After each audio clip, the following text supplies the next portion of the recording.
também na comunidade nós mostramos que somos servos de Deus e amigos de todos, através das ações sociais que nós desenvolvemos. É para demonstrar amor ao próximo? Lá estamos. É para servir a quem precisa? Não tem tempo nenhum. É para apoiar em situações emergenciais? Pode contar com a gente. Acho esse trabalho super importante, muito bom, muito interessante. Esse processo de estar ocupando na adolescência as crianças, os jovens, para um trabalho em que se ocupe com o cuidado das pessoas. E sabe tudo isso aí que o Clube de Desbravadores faz? Tem grande relevância junto ao poder público. Já são diversas leis que criam o Dia do Desbravador em cidades brasileiras e muito apoio vindo de diferentes esferas. Eu, como vereador aqui na cidade do Rio de Janeiro, tive a honra, o prazer e a satisfação de criar uma lei, dia 12 de setembro, comemorado o Dia dos Desbravadores aqui na cidade do Rio de Janeiro, ou seja, está no calendário oficial da nossa cidade. Tamanha a relevância e a importância desse trabalho, que eu sei que tem um impacto de transformação na vida das nossas crianças, dos nossos adolescentes, realmente muda e forma e forja o caráter das nossas crianças. É o que a gente precisa nesses tempos difíceis, né? Às vezes de muita facilidade de rede social, de internet, e os desbravadores trazem os nossos adolescentes, as nossas crianças para essa visão de conhecimento, de cultura, de lazer e, acima de tudo, de respeito aos pais, respeito às instituições, respeito à sociedade.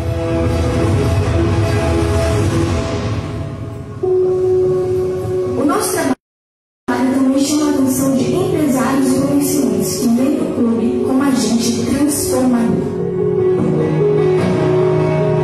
Os desbravadores, eles ensinam muito, eles ensinam da vida, né? Não é só um clube que você venha, que você deixe o seu filho à tarde para ele não fazer nada. Pelo contrário, ele vem para aprender muitas coisas que você, às vezes, pai, não tem tempo de ensinar. E não diz, vou pedir para o Chico diminuir o vídeo para gente ganhar tempo, depois eu passo a outra hora.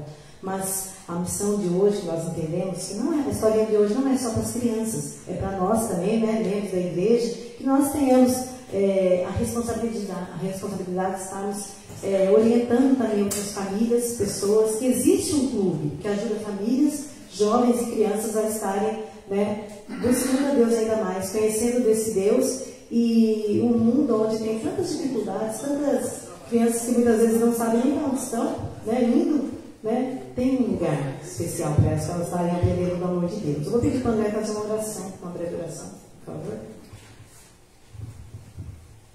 Oremos. Senhor, meu Deus e meu Pai, obrigado por mais um sábado externo nas tuas presenças.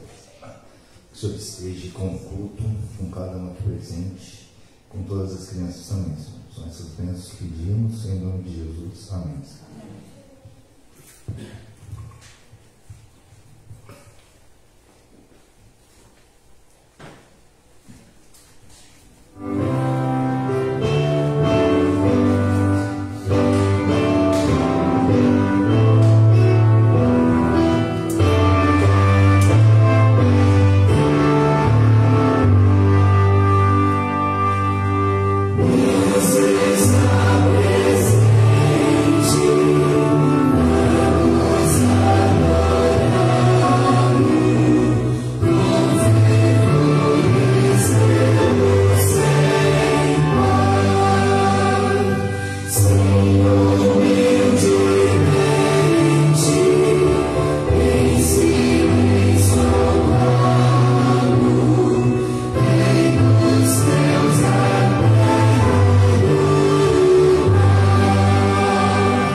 buscaremos o conhecimento.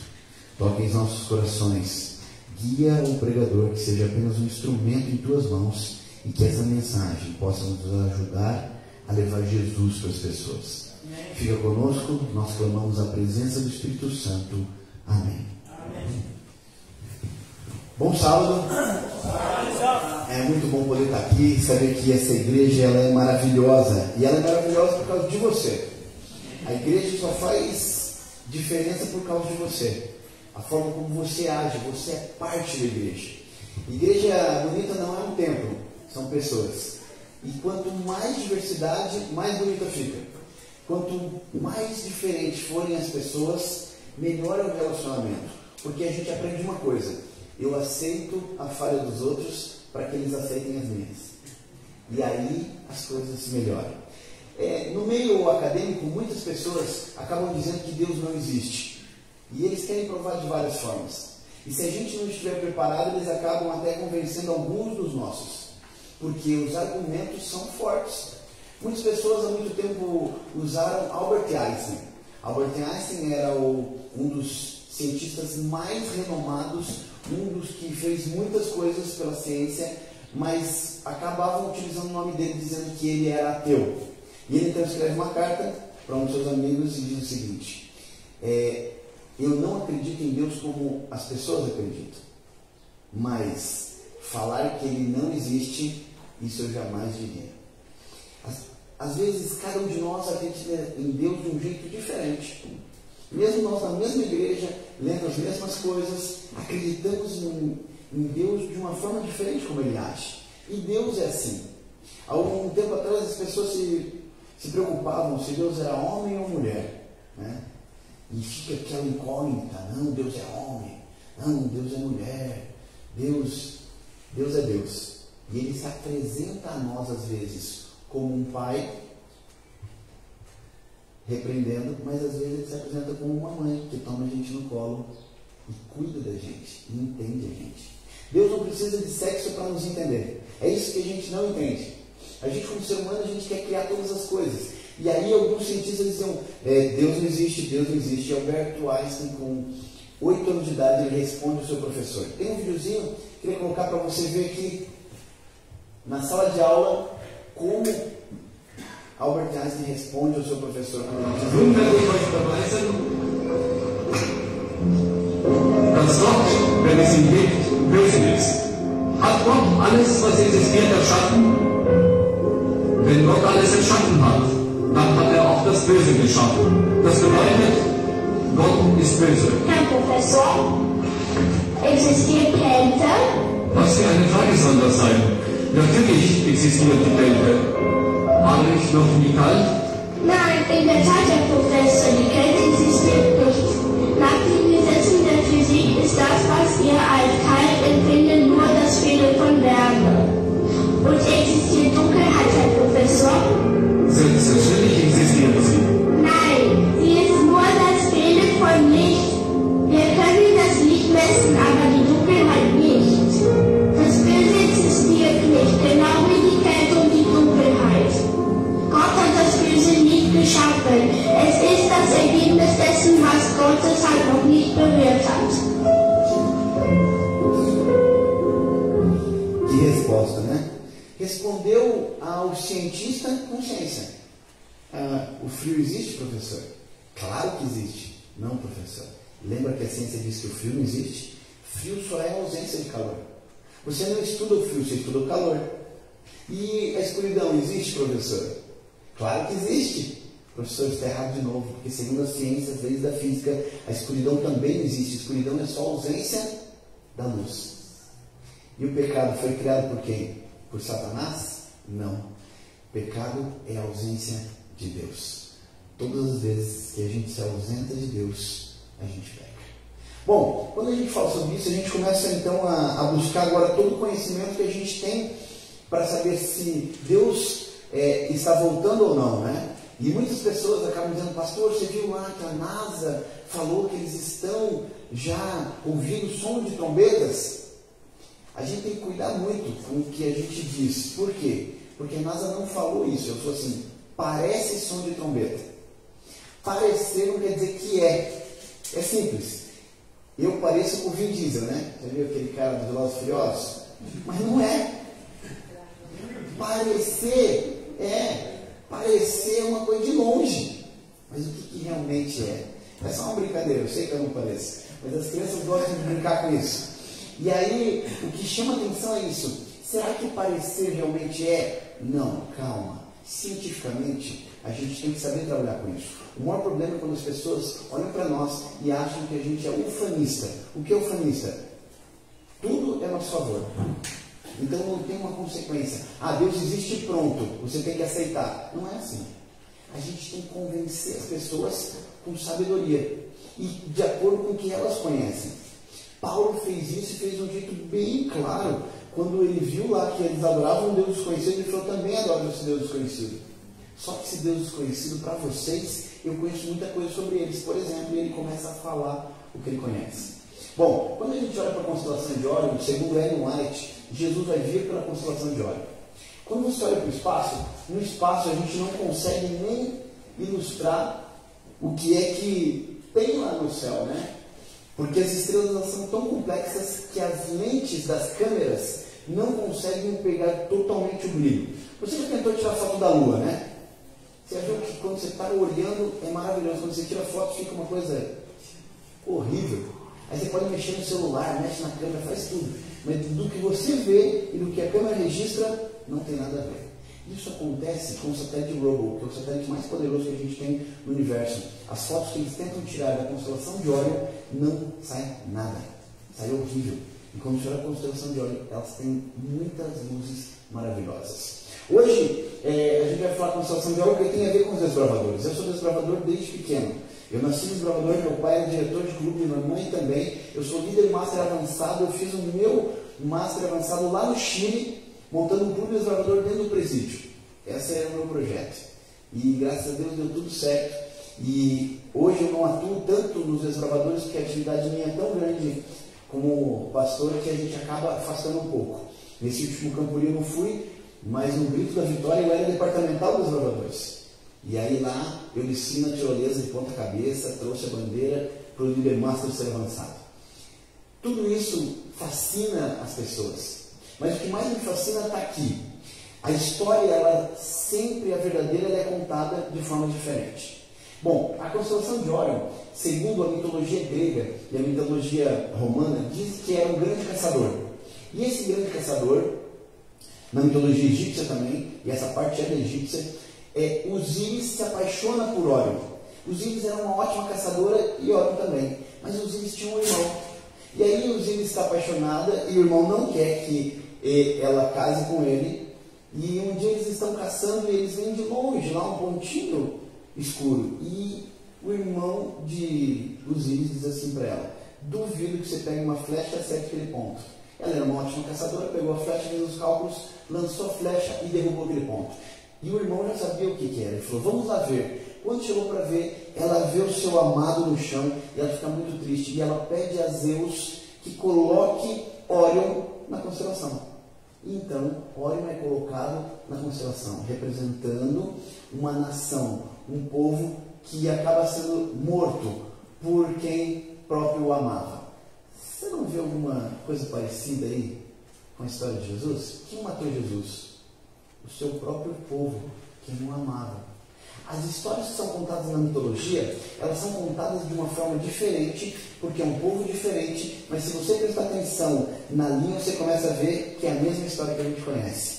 Bom, vamos para outro detalhe. Na mitologia, então, o desenho é mais ou menos assim. Na verdade, não é um escudo e uma espada, mas sim um arco e uma flecha. Cada mitologia, cada cultura apresenta Órion de uma forma, mas o que mais chama atenção é o cinturão de Órion, porque é aqui onde está a constelação de Órion. Aqui é onde estão as Três Marias. O desbravador estuda o céu e a gente sabe onde estão as Três Marias. Mas você viu que às vezes você vai olhar o céu e você vê Três Marias em tudo quanto é lado? É Três Marias aqui, Três Marias ali, Três Marias, mas dá Três Marias para tudo quanto é lugar. Mas as Três Marias têm um detalhe bem importante para você identificar quem ela realmente é. Bem aqui do lado, está vendo essa aqui? É a intrometida. Tem que ter as Três Marias intrometidas. Ela não é das Marias, mas ela é intrometida junto. E aí essa é a verdadeira posição. Bom, vamos pôr aqui uma foto maior, aqui ó, as Três Marias, a intrometida está aqui. Então, só que essa posição, ela pode girar em todos os sentidos no céu. Então, ela pode estar hoje assim, amanhã assim, depois aqui, dependendo do horário aonde a gente está girando, ela pode se aparecer, mas ela sempre vai estar com a intrometida do lado. Então, você sabe a constelação de Órion. O que isso tem a ver com a volta de Jesus? Bom, houve uma guerra no céu, 16 de dezembro de 1848, o Senhor me deu uma visão acerca do abalo das potestades do céu. Nuvens negras densas subiam e se chocavam entre si. Evidenciam os primeiros escritos de Ellen White. Olha o que ela está dizendo, que houve uma guerra no céu, nuvens negras e densas subiam e se chocavam, e o céu se abriu. Bom, Apocalipse 12, 7, João tem uma visão também. Então houve guerra no céu, Miguel e seus anjos pelejaram contra o dragão e seus anjos. Todavia não prevaleceram nem achou lugar para eles lá no céu. A mesma coisa que a Ellen White fala, João fala. Guerra no céu, não achou lugar para eles, eles foram lançados para onde? Para a terra.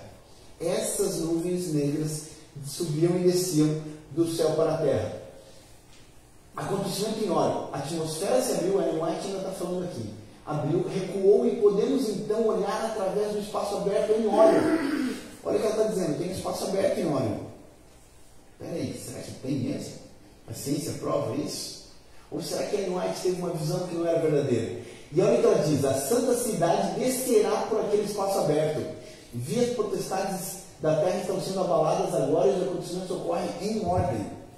Tudo está acontecendo em ordem. O céu está se abrindo para Nova Jerusalém voltar por ali. Mas eu te pergunto uma coisa, Deus precisa abrir um espaço para voltar? Não, porque não tem matéria como a gente. Mas e quando ele voltar, como se tem matéria para o céu? Por isso que o espaço está sendo aberto agora, para quando a gente voltar, a gente poder passar sem nenhum tipo de problema. A pergunta é, será que Deus está abrindo um espacinho pequeno, uma trilha? Que desbravador faz trilha, né? Geralmente o que vai na frente, ele vai só abrindo para passar uma pessoa. Só que se você tem muita gente, você põe duas pessoas na frente para abrir a trilha, para ficar mais aberta, para mais pessoas passarem. A pergunta é, será que Deus está abrindo um pequeno espaço ou um grande espaço? Calma, não responde, vamos tentar chegar lá.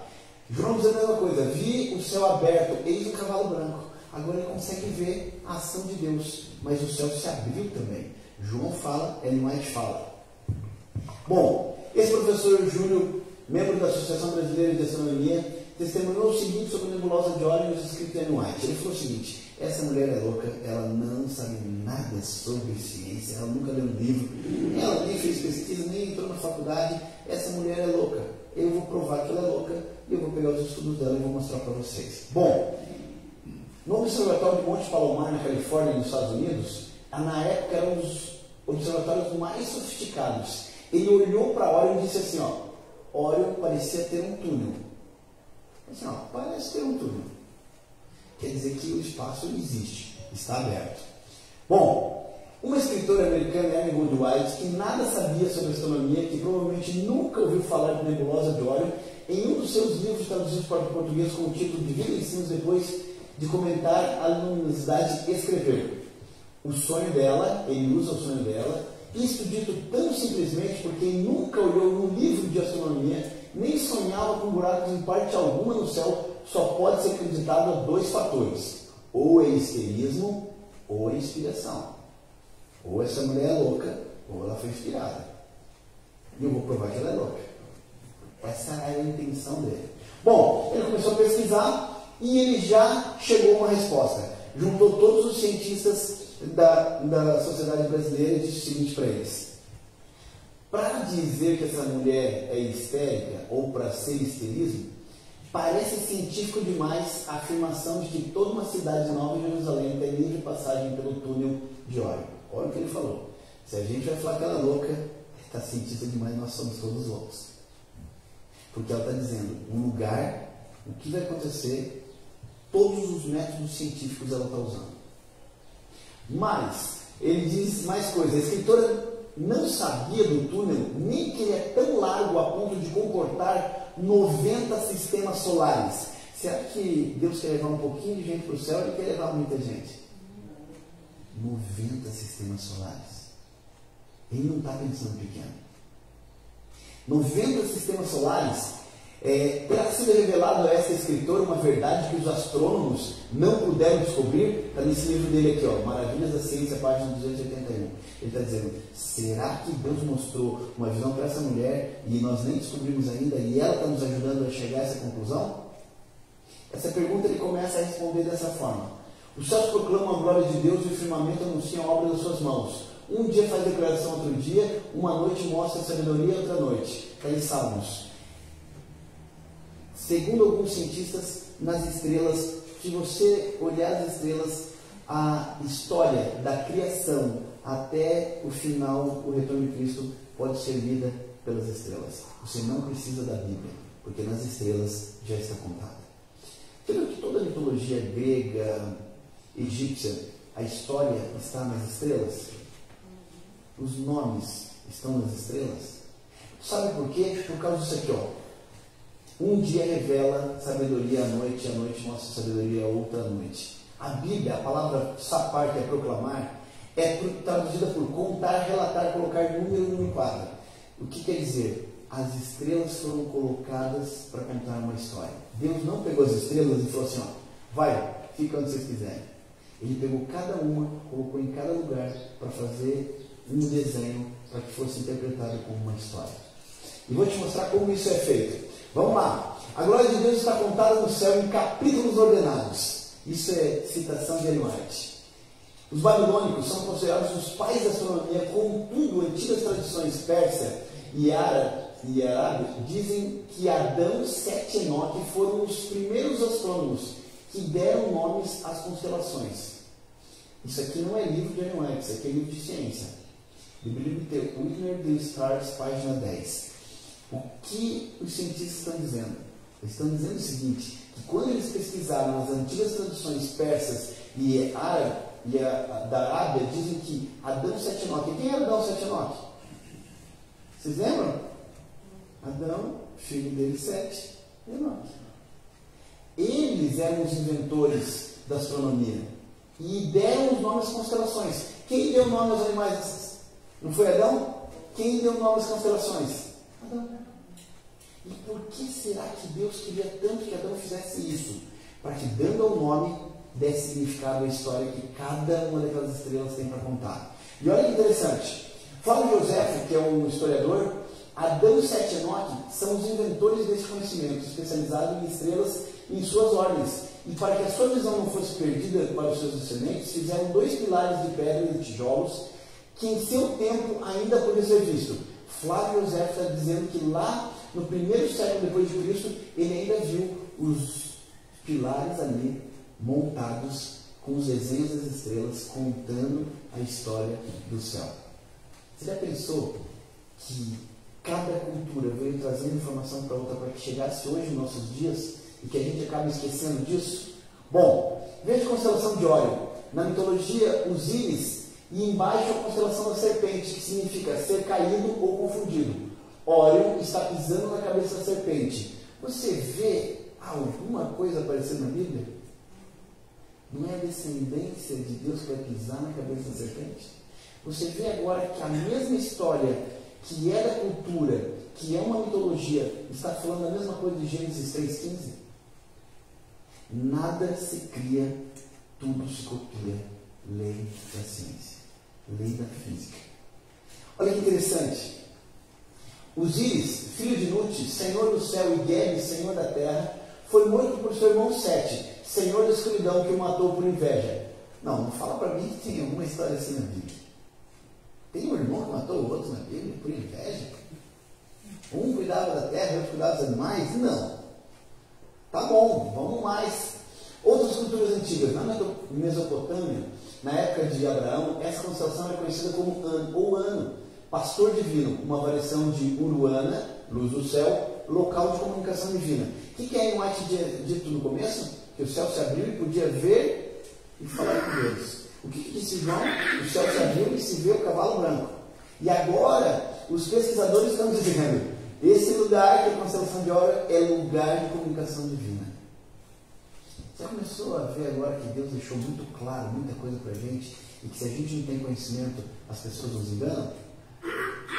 Olion era filho de um pastor de ovelhas chamado Ilieus, viúvo que não podia ter filhos. Ele recebeu a visita de 3 deuses, Zeus, Poseidon e Mercúrio. Foi hospitaleiro mesmo sem saber quem eles eram, por isso os deuses lhe disseram que ele poderia pedir qualquer coisa que eles lhe atenderiam. Então ele pediu o quê? Um carro, né? Pediu um filho. Você conhece essa história?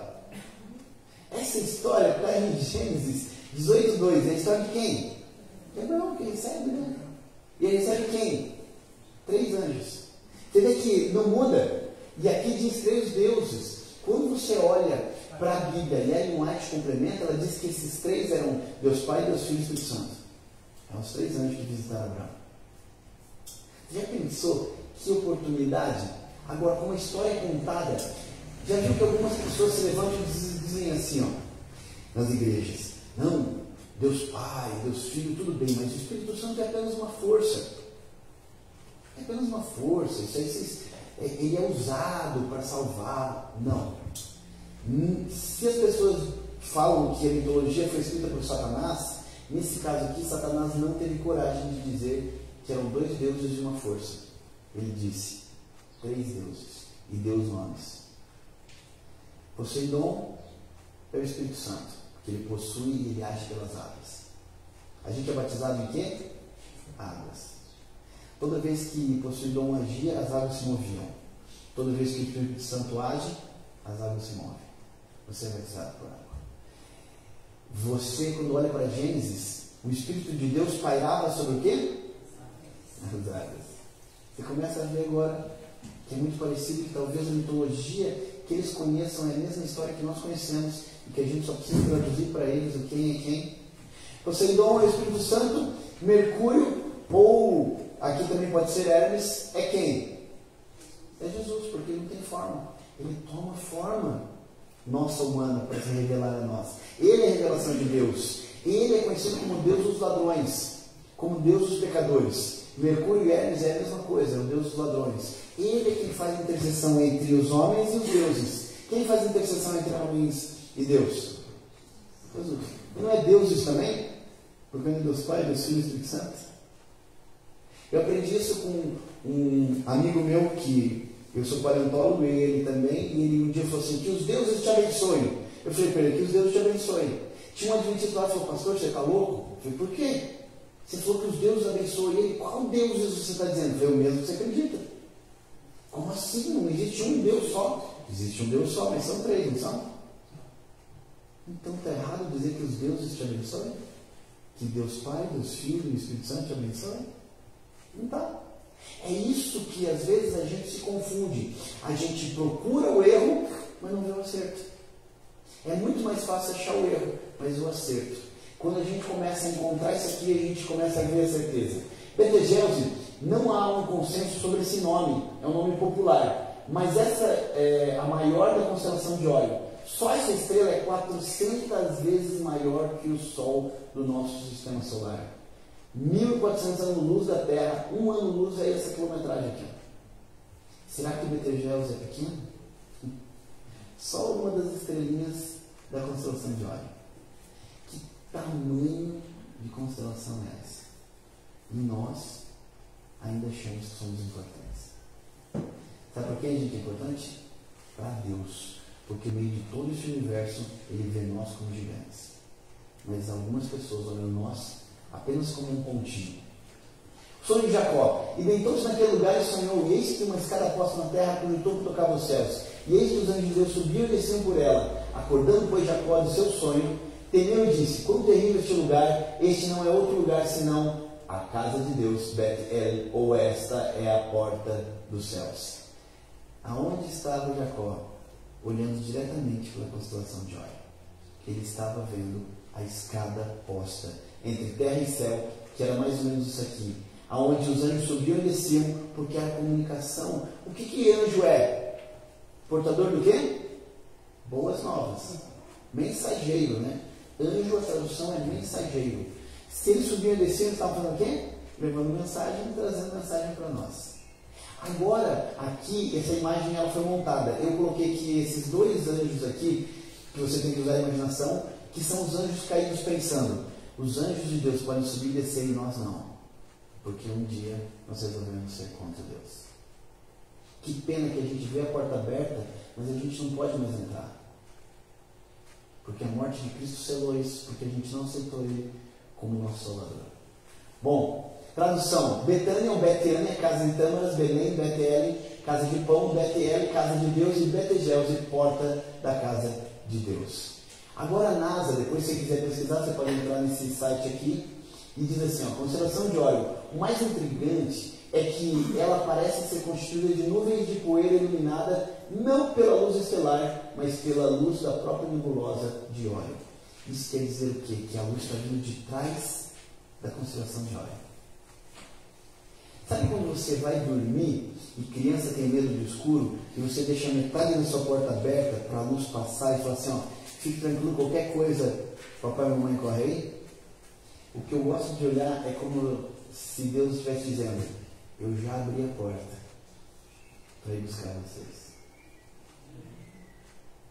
E a NASA já está vendo isso. O que eles já estão conseguindo ver é que essa luz que vem não é de óleo, mas uma nebulosa. Para eles, nebulosa é o que está atrás. É o que ficou para trás. Então é como se a porta do céu estivesse aberta e a luz já está iluminando o caminho. Bom, porta da casa de Deus, atmosfera de Deus. E aqui eu montei uma imagem para que parecesse a cara de Deus olhando para nós. Deus está dizendo assim, eu já provei tudo para vocês na ciência, na razão e na fé. Que eu vou voltar a buscar vocês. E eu não quero trazer pouca gente. Eu não vou levar um pequeno povo muito feliz. Eu vou levar uma multidão para o céu. E quem é que vai fazer essa missão? Eu e você. Não dá para a gente parar, porque a porta já está aberta, Jesus está voltando. O que a gente precisa fazer é usar a sabedoria que a gente tem para convencer as pessoas. Essa mesma palestra eu usei em várias faculdades, onde os professores me questionavam. Eu fiz meu mestrado na FTSA e aí eu pude apresentar. Eu falei para ele, o que eu acredito é isso aqui. Só que isso aqui é ciência demais para você dizer para mim que isso aqui é uma loucura. O professor falou, eu continuo acreditando em Deus, mas eu começo a ver que Deus tem razão. Só tem razão quem vive. Só tem razão quem existe. O que o meu professor não queria reconhecer para mim é reconhecer que eu tenho algo a ensinar ele, porque ele é grau 7 na educação. Mas ele reconhece que perante Deus não tem como. As palavras que as pessoas usam falam muito mais do que aquilo que a gente ouve. Às vezes a gente ouve com preconceito e não absorve o conhecimento para poder ensinar. Essa mensagem de hoje eu queria trazer isso para você só para que você lembrasse disso. Galileu Galilei, que foi o maior cientista, ele disse o seguinte: a Bíblia não pretende ensinar como os céus foram criados, mas como vai para ele. A Bíblia não é para nos ensinar como se cria um céu. A Bíblia é um mapa que nos leva até o céu.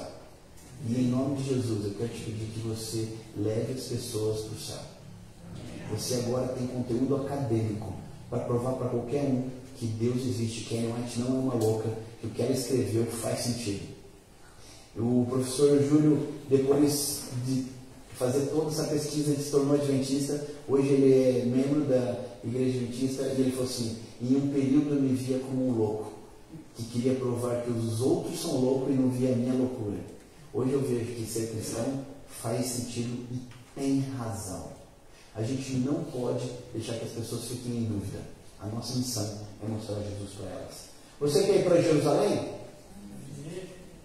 Acho que não, porque está bem fraquinho. Você quer ir para Jerusalém? Sim. Amém. Não vá sozinho, leve alguém com você. Tem um videozinho para a gente terminar. E depois, se ficar alguma dúvida, você pode me perguntar. Eu vou ter que sair daqui correndo lá para a Nogueira, porque o coral da escola vai cantar, eu preciso estar lá também. Eu peço desculpa, em outro momento eu vou estar mais tempo com vocês, mas espero que essa mensagem tenha te ajudado a entender que aquilo que você acredita tem razão e é ciência. Não é algo que saiu da cabeça de alguém, mas é algo que saiu da mente de Deus. Esse vídeo fala um pouquinho sobre salvação. Solta pra gente. Fala sobre o resgate.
as imediações ao Corpus Christi. A ponte de comando informou que eles têm 62 tripulantes com 24 botes salva-vidas para lançamento.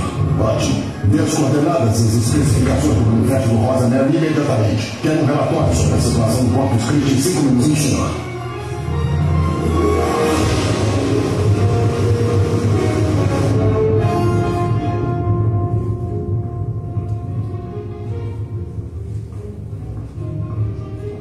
Marinheiro Macmillan? Que noite para o seu primeiro dia de serviço? Quem é você? Escolhas, Jack. Você, amigo, está para entrar no Vale da Decisão. Desculpe-me, senhor, Deixa eu perguntar uma coisa. O que vem primeiro? As dependências do navio ou o seu propósito como um todo? Eu creio que o propósito desse navio é bem claro, senhor. Exatamente. Nosso propósito deveria ser bem claro. Jack, estamos entrando em território perigoso. Não há como negar. No entanto, dentro deste navio é um lugar confortável para ficarmos. E aí está a sua escolha. Você irá? Ou também se contentará em simplesmente estudar sobre ir? Senhor, eu tenho que ir. É que eu tenho que servir. E a festa está começando. Jack, a festa já está quase terminando.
Deixem assegurá-lo de uma coisa. Não haverá nenhuma operação a resgate. Mas, senhor, eu... Conhece alguém que submeteria seu navio a este tipo de clima? Só aqueles que desejam continuar despercebidos. Então, se algum grupo de traficantes se meter em confusão, eu vou ser o último a arriscar minha vida para salvá-los. Eles que se deixem. Mas, senhor... O propósito desse navio perfeitamente qual é o propósito desse navio. Você quer matar todos nós? Não, mas o motivo principal de estarmos dentro de um barco como este é que ele nos protege do que está do lado de fora. Isso não está claro para você, oficial Brock? Bom, talvez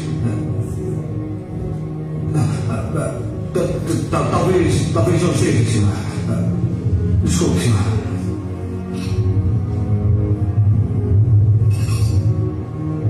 Marinheiro Macmillan, é você que vejo juntar-se aos sábios.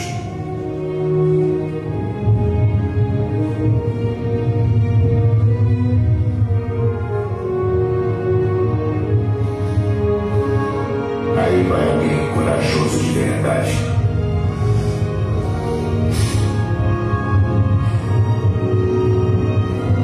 Todos, pontualmente na igreja às 21h45.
bordo. Todo o projeto para o novo bote é baseado em puxá-los pela polpa do navio. Quer estar no convés com ondas de 4 metros, tirando alguém da água pela polpa do navio?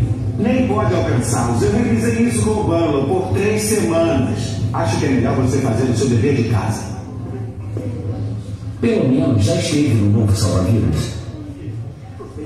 Devia estar feliz por não estar lá fora nessa chuva. Acho que está na hora do culto.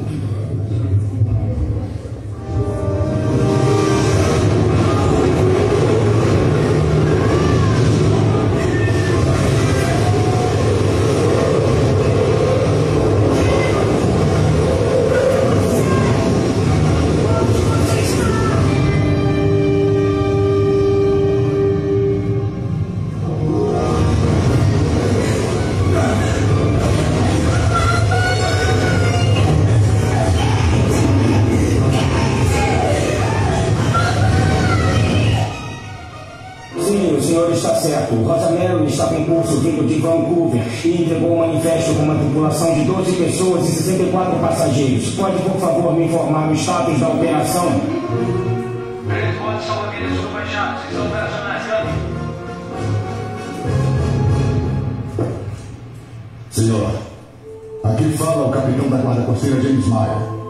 Você e sua tripulação estão sob ordens para disponibilizar toda a tripulação em botes salva-vidas imediatamente.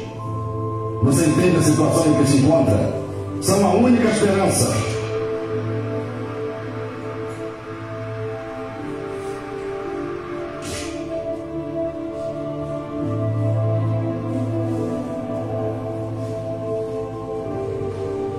Eles têm o melhor navio que existe. 62 tripulantes, 24 salva-vidas e lançam somente 3.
Porém, Deus não foi passado para trás.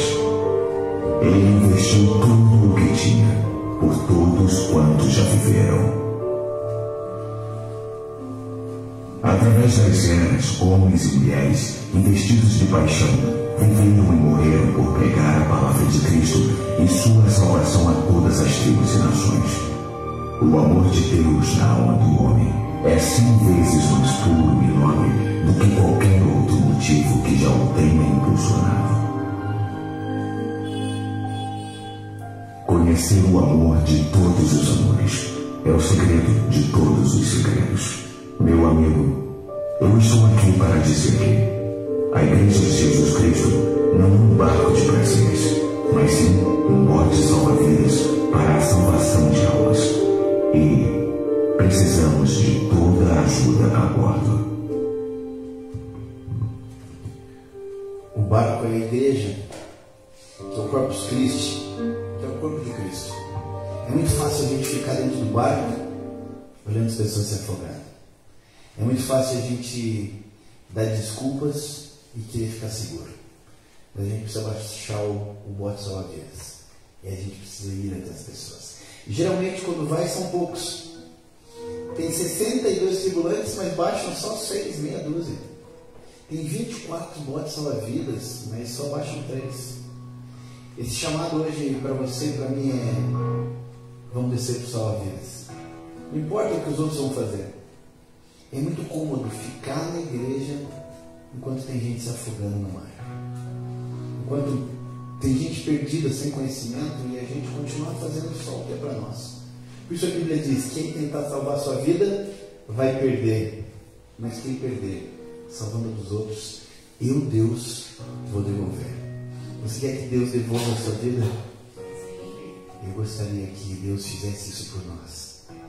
Que a gente não tivesse coragem de ver os outros se afogando e continuar no barco, marcando horário para permanecer seguro. Que Deus possa tocar o seu coração. Quando você vê realmente alguém que sai da água e transformar a vida dela, você descobre que isso é ser cristão. O resto é apenas estudar sobre ser. Que Deus possa te abençoar. E que a partir de hoje a gente possa ser salva-vidas, salvando a vida dessas pessoas. Feche seus olhos, quero orar com você. Pai de amor, Deus Todo-Poderoso, muito obrigado por esse conhecimento que a gente teve hoje. Tu, Deus, enviou aí um light para mostrar para a gente que a porta já está aberta e que Jesus está voltando. E que não dá tempo da gente ver muita gente se afogando e a gente ainda ficar no barco só estudando sobre como ir. A gente precisa ir. Para isso, a gente clama de Ti todo o poder, toda a honra da presença do Espírito Santo em cada um de nós, para que a gente possa ir e salvá-los. Que eles não se afoguem, que a gente tenha coragem de descer ao barco salva-vidas e chegar até eles, entregar-lhes a eles o Cristo vivo, que tanto nós conhecemos, que é o caminho, a verdade e a vida. Fica conosco, Senhor, neste dia tão maravilhoso, e que a partir de hoje sejamos Jesus para as pessoas, tenhamos todo o poder, toda a coragem que é necessário para salvar pessoas. Clamamos no nome de Jesus. Amém. Que Deus te abençoe. Seja você salva-vidas.